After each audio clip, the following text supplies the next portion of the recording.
Bom dia, boa tarde, boa noite, boa madrugada. Claro, tudo depende da hora que você nos der a honra de assistir esse vídeo. Gente, um vídeo especial, um vídeo que tem a ver com a história do nosso canal.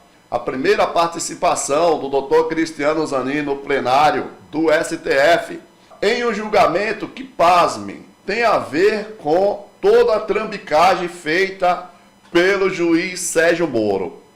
É o que trata da questão do juiz de garantia. Ele deu um show, fez um voto, primeiro mostrando a responsabilidade e como pensa no social.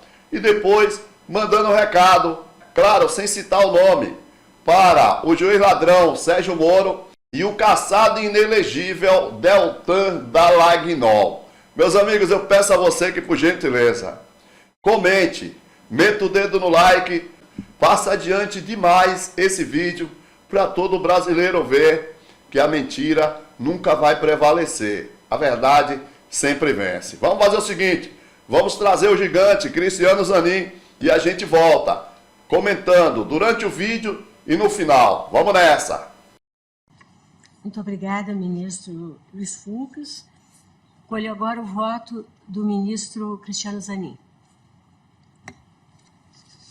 Excelentíssima senhora presidente do Supremo Tribunal Federal, Rosa Weber, excelentíssima senhora ministra Carmen Lúcia, eminentes ministros, meus pares, excelentíssimo senhor Procurador-Geral da República, Augusto Aras, senhoras advogados, senhores advogados, senhoras e senhores. Nesta minha primeira oportunidade de fala nesse plenário, quero cumprimentar Vossas Excelências e registrar o meu agradecimento pela generosa acolhida que tive nesse tribunal. Por parte de todos os seus integrantes, ministros, servidores, equipe, advogadas e advogados. Sinto-me lisonjeado de poder participar de debates ricos e julgamentos neste plenário. E, ao fim e ao cabo, com a possibilidade de contribuir para o cumprimento da nossa Constituição ao lado de Vossas Excelências. Aproveito o ensejo para agradecer à eminente ministra presidente Rosa Weber pelas generosas palavras por ocasião da minha posse, renovadas na sessão de ontem, assim como agradecer ao eminente ministro Dias Toffoli pelas palavras na data de ontem. Saúdo também o eminente procurador-geral Augusto Aras, senhoras advogados, serventuárias, senhoras e senhores aqui presentes e que nos assistem pela TV Justiça. Nesse julgamento em curso, temos o desafio de decidir sobre a implementação ou não da figura do juiz das garantias, previsto na Lei 13.964/19, nas mais de 14 mil unidades judiciárias do nosso país. Na íntegra do meu voto, que contém pouco mais de 90 folhas, mas para poupar o tempo de Vossas Excelências, elaborei um resumo com os principais pontos que pretendo abordar sobre o Instituto do Juiz das Garantias. Quero aqui salientar a importância do assunto, que pode ter um impacto relevante aos mais de 200 milhões de brasileiros. De fato, é importante dizer que estou convicto da necessidade de ser implantado o juiz das garantias, tal como previsto na Lei 13.964, que separa a atuação do juiz, que irá atuar durante a fase de investigação, do juiz natural para apreciar o caso. Estou convicto que a existência do juiz de garantias poderá efetivamente mudar o rumo da justiça brasileira, pois ao garantir à população brasileira maior probabilidade de julgamentos imparciais e independentes, permite-se que o sistema penal seja potencialmente mais justo. A imparcialidade do juiz, conforme a balizada doutrina, é o princípio supremo do processo penal. É imprescindível para a aplicação do garantismo no âmbito do processo penal. No entanto, a imparcialidade é uma construção técnica artificial do processo penal, conforme leciona Aury Lopes Júnior, e por isso não faz parte necessariamente da natureza humana. Neste ponto, gostaria de citar o fenômeno conhecido como tunnel vision, ou visão de túnel, que é objeto de estudo em diversos países. Esse fenômeno ocorre quando os atores do sistema de justiça criminal se concentram em uma ideia ou premissa e interpretam as provas do caso de maneira a confirmar a ideia inicial, ignorando ou suprimindo provas contrárias. O tunnel vision pode afetar a qualidade das decisões das investigações criminais e das decisões judiciais e já serviu de base para a mudança da legislação de diversos países para instituir exatamente o juiz das garantias ou algo similar. A partir desses estudos, entendo que não é apenas nos processos ou operações de grande repercussão que o juiz das garantias deverá ter relevância para garantir a imparcialidade do julgamento. Pelo contrário, a implementação do juiz das garantias também poderá, na minha compreensão, auxiliar no combate às injustiças e preconceitos sociais e raciais que, lamentavelmente, se fazem presentes no sistema de justiça. Com efeito, há cerca de 650 mil pessoas presas no país, e esse dado foi ajustado a partir da conversa com Vossa Excelência. E esse índice altíssimo nos coloca em terceiro lugar no ranking mundial sobre a população carcerária. Fato é que o encarceramento atinge majoritariamente jovens de até 29 anos de idade, 55%, negros, 64%, com baixo grau de escolaridade, uma vez que 75% sequer acessaram o ensino médio. O 17º Anuário Brasileiro de Segurança Pública, publicado em 2023 no Fórum Brasileiro de Violência Pública, revela um dado ainda mais preocupante. Em 2022, o total da população prisional negra foi de 68,2%, o mais elevado da série histórica disponível. A maioria dos presos, portanto, é constituída por jovens negras, negros, pobres de baixo poder aquisitivo, o que nos leva a considerar que esses jovens são vítimas também de um preconceito racial. Bem, pessoal, aí você percebe, doutor Cristiano Zanin, demonstrando toda a sua preocupação com a questão social e buscando justificar dessa maneira a importância do juiz de garantia. Mas é muito bom ver esse gigante que a gente fez de tudo para estar no STF, pensando no social, pensando nas pessoas mais humildes desse país. Vamos continuar. A aplicação da lei de drogas também parece diretamente relacionada à questão racial. Um exemplo é o estudo feito pelo Instituto de Criminalística do Estado de São Paulo em 2017, que analisou 4.000 sentenças e mostrou que os negros, de maneira geral, eram processados por tráfico com menos quantidade de maconha, cocaína e crack do que os brancos. Os dados também evidenciaram que os magistrados condenaram proporcionalmente mais negros, 70,9%, do que brancos, 66,8%, na cidade de São Paulo.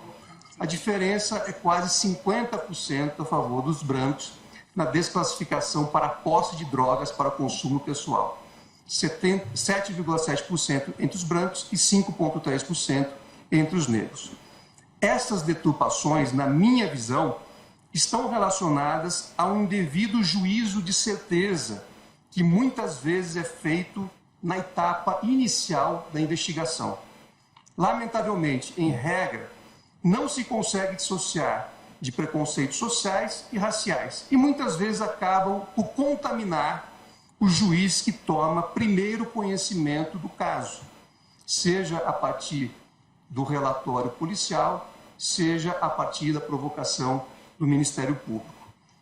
Tal como enfatizado no voto parcialmente divergente do eminente ministro Dias Toffoli, tenho para mim que o Instituto do Juiz das Garantias, previsto na Lei 13.964 de 2019, deve ser obrigatoriamente implementado por todos os tribunais do país. Não identifico nenhuma inconstitucionalidade no artigo 3b da citada lei. Segundo, a implementação desse instituto deve ocorrer em prazo razoável, que entendo ser de 12 meses, mas aceito a proposta do eminente ministro Dias Toffoli de prever uma prorrogação por outros 12 meses de forma fundamentada. Terceiro, a atuação do juiz de garantias deve ir até o eventual oferecimento da denúncia ou queixa. Quarto, tal como consta no voto parcialmente divergente do eminente ministro Dias Toffoli, todo e qualquer procedimento investigativo instaurado pelo Ministério Público deve ser submetido ao crivo do Poder Judiciário. Bem, pessoal, olha essa parte. O ministro do STF, Cristiano Zanin, deixa bem claro que todo procedimento instaurado pelo Ministério Público tem que passar pelo crivo de algum juiz. Ou seja, aquele recadinho a Deltan Dallagnol e a sua turma que faziam o que bem entendiam na Lava Jato. Vamos continuar. Por outro lado, nos pontos em que a princípio divirjo tanto do eminente relator Luiz Fux como do eminente ministro Dias Toffoli, aqui preciso fazer um ajuste, inclusive, a partir do que foi dito pelo eminente ministro Luiz Fux. Entendo que o juiz de garantias não deve ter atuação probatória na fase de investigação, ainda que subsidiária. E aqui não identifico no artigo 3A qualquer vício de inconstitucionalidade e até mesmo pela experiência concreta que temos de outras disposições que prevêem atuação subsidiária do juiz, mas que na prática isso não acontece. Por exemplo, o artigo 212 do Código de Processo Penal prevê a inquirição do juiz de forma subsidiária.